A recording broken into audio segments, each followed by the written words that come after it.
اعوذ باللہ من الشیطان الرجیم بسم اللہ الرحمن الرحیم قالوا یا ہود ما جئتنا ببینۃ وما نحن بتارکی آلہتنا عن قولک وما نحن لک بمؤمنین ان نقول الا تراک بعض آلہتنا بالسوء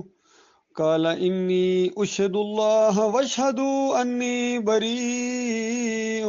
مما تشرکون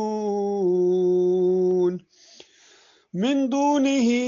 فکیدونی جمیعا ثم لا تنظرون انی توکلت علی اللہ ربی وربکم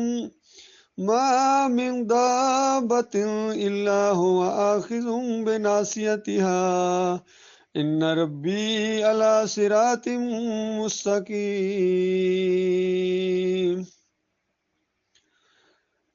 یہ سورہ ہود کا ایک مضمون ہے، بالکل آج کے حالات کے اوپر پوری طرح فٹ آ رہا ہے۔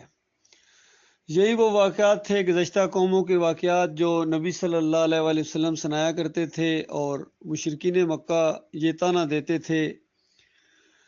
کہ دیکھو پرانی قوموں کے واقعات ہمارے اوپر فٹ کر رہے ہو، باقی جو شرک کہہ رہے ہو ہمیں یہ شرک کرتے ہو تو کوئی واضح دلیل نہیں دیتے ہو تم۔ بالکل یہی معاملہ آج بھی، یقین کیجئے، گروپس کے اندر بھی اور اپنے علاقے کے اندر بھی ہر جگہ ایمان عقیدے کی بات جب بھی ہم کرتے ہیں، دلائل سے بھرپور دلائل ہیں، قرآن کے بھی اور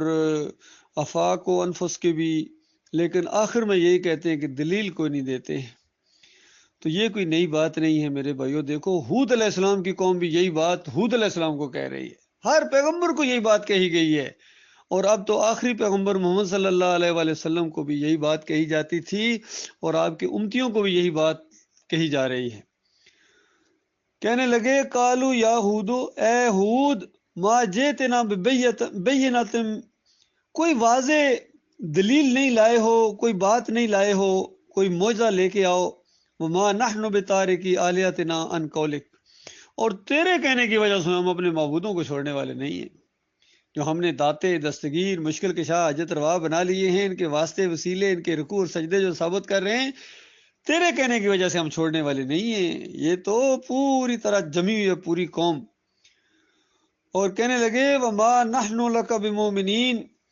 اور ہم بالکل تیرے ماننے والے نہیں ہیں، تیری کوئی بات نہ مانیں گے۔ انی نقول الا تراک بعض آلہتنا بالسوء، ہم تو بس یہ سمجھتے ہیں کہ یہ جو تو باتیں کر رہا ہے یہ تو مجنون ہے، دیوانہ ہے، مینٹل ہو گیا ہے، اور ہمارے کسی معبود کی مار تمہارے اوپر پڑ گئی ہے، کسی ہمارے معبود کی گرفت میں آ گیا ہے، چونکہ ان کے خلاف تو باتیں کرتا ہے تو انہوں نے تمہیں پکڑ لیا ہے۔ اس طرح تمہارے اندر یہ جو چیز ہے یہ کوئی نہ کوئی مرض ہے، کوئی دیوانگی ہے، ورنہ عام حالات میں تو پوری قوم ہے یہ تو اس طرح کی باتیں کوئی نہیں کرتے۔ تو یہی انداز ہوتا ہے مشرک قوم کا، اپنے خیر خواہ کے ساتھ اس طریقے سے گفتگو کرتی ہے، اس کو نکل کیا اللہ تعالیٰ نے۔ قال انی اشہد اللہ،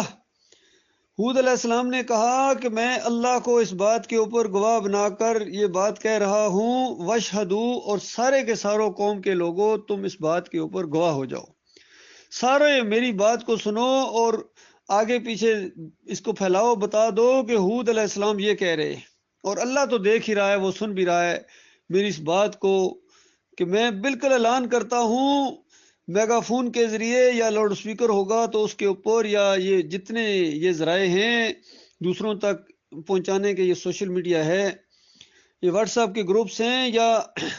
یہ جتنے بھی ہیں، جس انداز سے بھی جہاں جہاں تک یہ آواز پہنچے، آئندہ نسلوں تک بھی یہ بات پتہ چل جائے کہ انی بریء مما تشرکون، میں بالکل بیزار ہوں، میں نفرت کرتا ہوں، میں عاجز ہوں، میں تنگ آ گیا ہوں ان سے، ان تمہارے شریکوں سے، ان پرکھوں سے، جو تم نے اللہ کے علاوہ جن کی باتیں مانتے ہو، جن کے جھنڈے بلند کرتے ہو، جن کی جے جے کار پکارتے ہو، جن کے سامنے ماتھے ٹیکتے ہو اور نظر و نیاز کرتے ہو، کبھی ان کے چڑھاوے چڑھاتے ہو، عرس اور میلے کرتے ہو، ان کی میلادیں کرتے ہو اور 11ویاں کرتے ہو، اور ان کے مورتیاں بناتے ہو یا ان کی تصویریں ہر طرف تم نے پھیلائی ہوئی ہیں، ماڈل پھیلائے ہوئے ہیں، ان کے مجسمے بناتے ہو، اور جائے نماز کے اوپر بھی اور اپنے گھروں کے اندر بھی آویزاں کرتے ہو، فریم کے اندر ان پیروں کی تصویروں کو، ان معبودوں کو اور گنبدوں کو جو تم پیش کرتے ہو اور عقیدت رکھتے ہو ان سے، اور ان کی باتیں مانتے ہو، اپنے علماء کی اور مشائخ کی باتیں جو تم اللہ کے علاوہ مانتے ہو، میں بالکل بیزار ہوں، میں بالکل انکاری ہوں ان کا، بالکل میں ان کے اوپر سارے تمہارے شرک اور کفر کے اوپر تھوکتا ہوں، اور تمہاری کوئی حیثیت نہیں ہے میرے ذہن کے اندر، وہم و گمان کے اندر بھی تمہاری کوئی عزت نہیں ہے، تمہاری کوئی حیثیت نہیں ہے، میرے نزدیک صرف اللہ کی عزت ہے اور اللہ کے رسولوں کی عزت ہے، اور رسولوں کی بات جس کسی نے بھی مانی ہے ان کی عزت ہے، اور اس معاملے میں جو جتنا زیادہ اللہ کا فرمانبردار ہے وہ اسی انداز سے اللہ کے ہاں بھی پیارا ہوگا اور اللہ کے ہاں مقام پائے گا، اور مومنوں کے دلوں کے اندر بھی اس کی اسی انداز سے عزت اور احترام ہوگا۔ اس کی بہترین مثال نبی علیہ السلام کے دور کے اندر جو صحابہ کے اندر ابو بکر صدیق رضی اللہ تعالیٰ عنہ پہلے نمبر کے اوپر ہیں، وہ اسی ایمان اور عقیدے کی وجہ سے ہیں، توحید کی وجہ سے، نبی کا ساتھ دینے کی وجہ سے، اور ایمان کے معاملے میں جو جوش ہوتا ہے وہ نمبر 1 ہیں، ابو بکر صدیق ہیں۔ پھر عمر بن خطاب حالانکہ ذرا دیر سے آئے ہیں، لیکن جب آئے ہیں تو پورے خلوص کے ساتھ آئے ہیں، پوری دل کی گہرائی کے ساتھ، اپنی ساری ذاتی جو انا ہوتی ہے یا ذاتی ایک شخصیت ہوتی ہے اس کو ملیا میٹ کر کے آئے ہیں، اور اپنے مالک کی بات کو انہوں نے سر آنکھوں کے اوپر لیا ہے اور پوری زندگی پھر لگا دی ہے، اپنی پوری گویا کلیجہ نکال کے، اور آخری الفاظ جو ان کے آتے ہیں بالکل آخری دنوں کے اندر، آخری جو الفاظ حج سے جب واپس آ رہے تھے تو ان کے منہ سے یہ الفاظ نکلے، کسی نے کوئی قریب تھا اس نے سن لیے کہ مالک اب میں تھک گیا ہوں، اس انداز سے۔ تو یہ ہوتا ہے اللہ کے بندوں کا یہ معاملہ کہ بالکل وہ شرک سے بیزار ہوتے ہیں، شرک سے نفرت کرتے ہیں اور لوگوں کو منع کرتے ہیں کہ دیکھو شرک نہ کرو۔ یہ پوری کائنات کا معاملہ اسی ایک آزمائش کے اوپر ہے، اللہ نے اس کو بنایا ہے صرف یہ بات ثابت کرنے کے لیے کہ مالک اکیلا ہے، اس کے ساتھ کوئی شریک نہیں، باقی سارے مخلوق ہیں، کسی کی یہ جرت نہیں ہے کہ مالک کے سامنے کوئی اپنی چلا سکے یا زبردستی منوا سکے یا کسی کے لیے سفارش کرے جس کو اللہ عذاب دینا چاہے، یا کسی مشرک کے لیے سفارش کرتے، سوال پیدا نہیں ہوتا ہے، بالکل شرک سے بیزار، یعنی من دونی اللہ کے علاوہ جو بھی معاملہ ہے تمہارا اللہ کے علاوہ وہ سارا سب کا میں انکاری ہوں۔ فقیدونی جمیعاً، اور میں بالکل اعلان کے ساتھ تمہیں کہہ رہا ہوں کہ جتنی مرضی تدبیریں کرو، جو مرضی پلاننگ کرو، خفیہ سازشیں کرو، ساری ایجنسیوں کو ملا لو اپنے ساتھ، پوری دنیا کی طاقتوں اور بدماشوں کو ملا لو، سب کچھ اپنی آخری حد تک جتنے تمہارے یہ دانشور ہیں ان کو ملاؤ کہ کیا کیا جائے اس کے خلاف، کس طرح اس کو نیچا دکھایا جائے، کیسے اس کو، ثم لا تنظرون، اور پھر ذرہ برابر مجھے مہلت بھی نہ دو، میں کبھی تم سے گلہ نہیں کروں گا کہ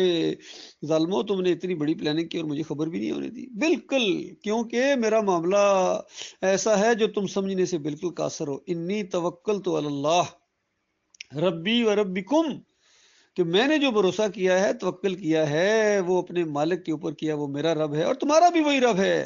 یہ نہیں کہ میں کہتا ہوں صرف میرا رب ہے، بلکہ تمہارا بھی رب ہے، میں تمہارے رب کے اوپر توکل کرتا ہوں، تمہارے رب کے اوپر میں ایمان لایا ہوں، اور تم اپنے رب سے اس طریقے سے دور ہو۔ یعنی اللہ میرے ساتھ ہے، میرا پورا ایمان ہے، اللہ میرے ساتھ ہے، وہ مالک ہے، وہ اپنے بندوں کی قدر کرتا ہے۔ اب مجھے اس چیز کی کوئی پرواہ نہیں ہے کہ کون کون میرے خلاف ہے اور کتنے ہیں اور کتنے وسائل ہیں ان کے ساتھ اور کون کون ان کا حمایتی ہے، مجھے اس چیز کی ذرہ برابر پرواہ نہیں ہے۔ مَا مِن دَابَّةٍ إِلَّا هُوَ آخِذٌ بِنَاصِيَتِهَا، اور میرا مالک ایسا ہے کہ تم میں سے کوئی ایک بھی نہیں ہے، کوئی ایک جاندار بھی ہے، صرف نہیں انسان بلکہ جتنے دوسری بھی مخلوق ہے، سب کوئی ایک بھی ایسا نہیں ہے جس کی چوٹی میرے مالک نے نہ پکڑی ہوئی، یعنی وہ اس کے بالکل مکمل طور پر اس کے اختیار میں نہ ہو، کوئی کچھ نہیں کر سکتا ہے، اگر کوئی تکلیف پہنچائے گا صرف اتنی جتنا میرا مالک چاہے گا، مجھے آزمائش میں ڈالتے ہوئے جتنا وہ چاہے گا، اور وہ بھی درجات بلند کرنے کے لیے، یہ نہیں کہ کوئی تنگ کرنے کے لیے۔ باقی پوری دنیا ایکا کر لے، میرا بال پھیکا نہیں کر سکتے ہو، ذرہ برابر مجھے نقصان نہیں پہنچا، اسی طرح نفع بھی نہیں دے سکتے ہو، میرا مالک مجھے نقصان دینا چاہے، تم سارے چاہو بھی تو میرے پرانے دوست یا بڑے بڑے رشتہ دار یا بڑے بڑے منصب والے، بڑے بڑے افسر، بادشاہ، کوئی کچھ نہیں کر سکتا ہے جب تک میرا مالک نہ چاہے۔ ان ربی علی صراط مستقیم، میرا مالک بالکل سیدھی راستے کے اوپر ہے، یعنی صراط مستقیم، یعنی اللہ جو ہے وہ اکیلا معبود ہے، یہ توحید کا راستہ، ایمان کا راستہ، فلاح کا راستہ، نجات کا راستہ بس صرف ایک ہی ہے، اللہ کی طرف جانے کا راستہ۔ جس طرح عیسیٰ علیہ السلام نے کہا تھا کہ اللہ ربی و ربکم فاعبدوہ ھذا صراط مستقیم، کہ اللہ میرا رب ہے، تمہارا بھی رب ہے، اور اس کے بعد اسی کی بندگی کرو، اسی کو پکارو، اسی کے رکوع ہیں، اسی کے سجدے ہیں،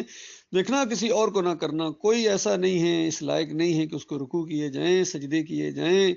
یا اس کو پکارا جائے مدد کے لیے، یا اس سے واسطے وسیلہ اس کا دیا جائے، اور یہ ذہن میں رکھا جائے کہ اس طرح میں جب واسطے وسیلے کے ساتھ پکاروں گا، صدقے کے ساتھ پکاروں گا تو وہ پیارا ہے، لاڈلا ہے، بس اب ضرور مالک سنے۔ کوئی ایسا نہیں ہے۔ ہاں، واسطہ اور وسیلہ دینا ہے، وَلِلَّهِ الْأَسْمَاءُ الْحُسْنَىٰ فَادْعُوهُ بِهَا، اللہ کے اچھے سے نام ہیں، ان کے ذریعے پکارو۔ تو یہ ایک بیان ہے، اور یہ ایک زبردست قسم کی، یہ ایک سورہ ہود کا تو ہر جو نبی کی دعوت ہے وہ بڑے زبردست انداز سے ہے۔ اور پھر دیکھیے ہر پیغمبر نے اپنی ایک قوم کو بات ضرور کہی ہے دعوت کے ساتھ ساتھ، کہ دیکھو میری قوم کے لوگوں، میں بغیر کسی لالچ کے تمہیں اللہ کا پیغام پہنچا رہا ہوں، یعنی مجھے کوئی لالچ نہیں ہے۔ باقی تمہارے جتنے دوسرے وہ ہیں علماء ہیں، وہ تم سے لالچ رکھتے ہیں، تم سے پیسے مانگتے ہیں، اور تم سے کوئی نہ کوئی اس طریقے سے امیدیں یا ووٹ بھی جو مانگیں گے تو لالچ کے لیے مانگیں گے، لیکن مجھے کوئی لالچ نہیں ہے۔ میں نے نہ الیکشن لڑنے ہیں، اور نہ میں نے پیری مریدی کرنی ہے، اور نہ میں نے کبھی اس دین کو بزنس بنانا ہے کہ اذان دے کے میں تم سے کہوں گا پیسے دو، یا تمہاری نمازیں اگر پڑھائیں تو میں کہوں گا مجھے پیسے دو۔ مجھے کوئی لالچ نہیں ہے، اور اس کے باوجود تم ہو کہ مجھے اپنا دشمن سمجھ کر مجھ سے دست و گریبان ہوتے ہو۔ میں نے اپنا عیش و آرام بھی چھوڑا ہے، دنیا کمانے کی فکر بھی، جس طرح تم مرے جا رہے ہو میں اس طرح نہیں ہوں، تم سے بھی کسی معاوضے کا بالکل مطالبہ نہیں ہے۔ پھر تم سب کی دشمنی بھی مول لے رہا ہوں، سارے علاقے کے لوگ دشمن ہو گئے، رشتہ دار وہ دشمن بن گئے، بچپن کی دوستیاں اور ساری رشتہ داریاں ٹوٹ گئیں اللہ کی خاطر۔ تو بتاؤ یہ سب کچھ سوچو تو، آخر تم خود بھی تو کچھ سوچو کہ یہ سب کچھ جو ہو رہا ہے کوئی میرا ذاتی فائدہ اس میں نہیں ہے، بلکہ تمہارے فائدے کے لیے میں یہ دعوت تمہیں دے رہا ہوں، ایمان عقیدے کی دعوت، تمہاری جان جہنم کی آگ سے بچے گی۔ تو اتنا ذرا بھی تمہیں اس بات کا خیال نہیں ہے، کہ ذرا بھی اس بات کی وہ اہمیت نہیں دیتے ہو، اس کو وزن نہیں دیتے ہو،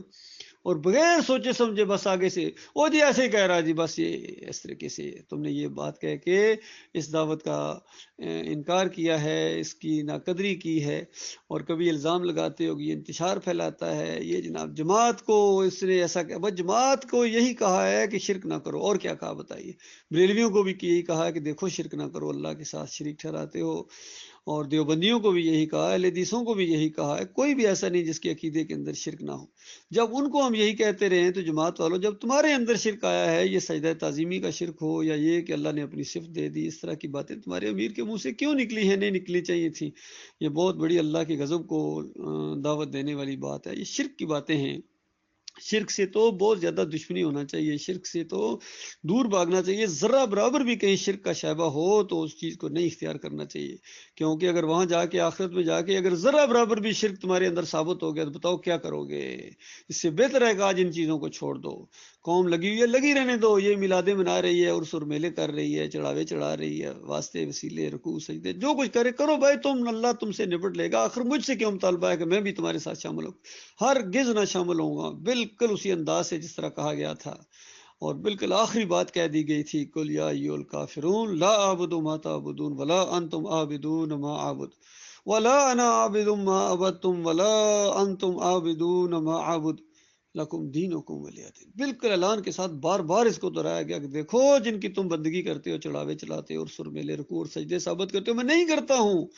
میں بالکل انکاری ہوں ان کی داتائی دستگیری، اور میں موقع ملا میں ان کی چمڑی اتار دوں گا، ان کی داتائی اور دستگیری ملیا میٹ کر دوں گا، تمہارے سارے گنبدوں کو اور مزاروں کو اور تمہاری مورتیوں کو اور تمہارے سارے مندروں کو، ایک مساجد صرف قائم رہیں گی جہاں اللہ کا نام ہوگا۔ اور اس انداز سے یہ دعوت بڑھتی چلی جائے گی، اور میرا شرک سے کوئی تعلق نہیں ہے، ساری شرک جتنی قسمیں ہیں یہ اللہ کی رحمت کو روکے ہوئے ہیں، اور یہ اللہ کے دین کے راستے میں بہت بڑی رکاوٹ ہے، جب تک ان کو ہٹا نہ دیا جائے۔ اس کو کفر بالطاغوت کہتے ہیں، یہ طاغوتوں کا کفر کرو، انکار کرو، تم ان کو لیڈر اور امام مانتے ہو، اور ان کو رحمت اللہ علیہ کہتے ہیں، جنہوں نے کفر و شرک پھیلا کے اپنی اپنی کتابیں ہزار ہزار سال سے یہ ان کی کتابوں کے اندر شرک اور کفر بھرا ہوا ہے، چاہے وہ صوفی ہوں، کوئی صوفی ایسا نہیں جس کے عقیدے کے اندر یہ واسطے وسیلے پکاریں نظر و نیازیں یہ نہ ہوں، وحدت الوجود وحدت الشہود، کون سا شرک ہے جو ان کے اندر نہیں ہے؟ میں ان کا دفاع کروں؟ ہرگز نہ دفاع کروں گا، میں تو رد کروں گا ان کا، بالکل یہ کسی لائق نہیں ہے، یہ تمہاری تاریخ یہ روشن نہیں بلکہ سیاہ ہے۔ اور وہ جو نیک لوگ گزرے ہیں ان کے طریقے پر چلو، انبیاء کا طریقہ ہے، صحابہ کرام کا طریقہ ہے، پوری طرح ہر چیز محفوظ ہے، تابعین ہیں، تبع تابعین ہیں، صحیح راستے پر جب تک رہے ہیں۔ اللہ تعالیٰ نے ان کو کس طرح عزت دی تھی پوری دنیا کے اندر، جب تم نے ان کا راستہ چھوڑ کے یہودیوں کا، عیسائیوں کا اور دوسری قوموں کے راستے تم نے اپنائے ہیں، ان کے عقائد بھی اپنائے ہیں، تو ذلت اور خواری کی وہ داستان جو رکنے کا نام نہیں لے رہی ہے۔ تو زیادہ ایک موقع ہے جب تک زندہ ہو، جو مر گئے وہ تو اب کوئی تلافی کا موقع نہیں ہے، جو باقی زندہ ہیں وہ توبہ کریں، شرک سے توبہ کریں، بصیرت پوری قوم توبہ کرے، تب خیر آئے گی اللہ کے بندو۔ وقول قولی ھذا استغفر اللہ لی ولکم ولسائر المسلمین۔